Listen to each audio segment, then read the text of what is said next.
Novruz atəşpərəstlik yoxsa əkinçilik bayramı? Artıq Novruz bayramını qeyd edirik. Bayram hər il özü ilə bərabər bir sıra müzakirə və mübahisələrə də yol açır. Bəziləri bu bayramı atəşpərəstliklə əlaqələndirərək onu qeyd etmir, qeyd edənlərə də qarşı çıxır. Amma bu əslində sırf yeni il və əkinçilik bayramıdır. İnsanoid.com olaraq Novruz simvollarının mənalarını oxucularımızla bölüşürük. Qədim dövrlərdə sağ qalmaq üçün torpaqdan asılı olan insan üçün qışın bitməsi və baharın gəlişi şum işlərinin başlanması, ruzi bərəkətin artması deməkdir. Novruzda süfrələri bəzəyən səməni də məhz əkinçiliklə bağlıdır və gələcək məhsulun rəmzi hesab edilir. Su, od, yel və torpaq çərşənbələri isə təbiətin əkinə hazırlanması mərhələlərini simvolizə edir. Xonçaların bəzəyi olan yumurta isə həyatın başlanğıcı və yer kürəsinin quruluşunu simvolizə edir.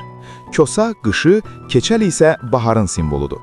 Oyunlarda keçəl həmişə kosaya qalib gəlir. Bu da qışın bahara təslim olması deməkdir. Novruz süfrəsindəki şirniyyatların da öz mənası var. Onlar birlikdə qalaktikanın və təbiətin kiçik bir modelini yaradırlar. Məsələn, qoğal günəşi simvolizə edir. Baharın gəlişi ilə günəşin torpağı isidir. Şəkərbura isə ayı simvolizə edir. Gecənin və sükunətin rəmzidir.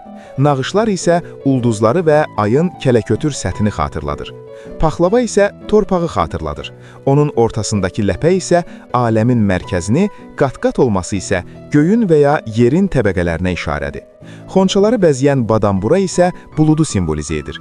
Bahar yağışını gətirən buludların rəmzidir. Badam formasında olması isə baharda ilk çiçək açan ağaclardan olan badama işarədir. Göründüyü kimi bütün simvollar əkinçilik, təbiət və qalaktikaya bağlıdır. Bu isə bayramın heç bir dini çalar daşımadığını göstərir. Xüsusən də atəşpərəstlərdə alovun müqəddəs olduğunu nəzərə alsaq, ağırlığım, uğurluğum odun üstünə deyib tonqalın üstündən tullanmağın isə qətiyyən bu dində yol verilmədiyini sübut edir. Beləliklə, Novruz bayramınız mübarək.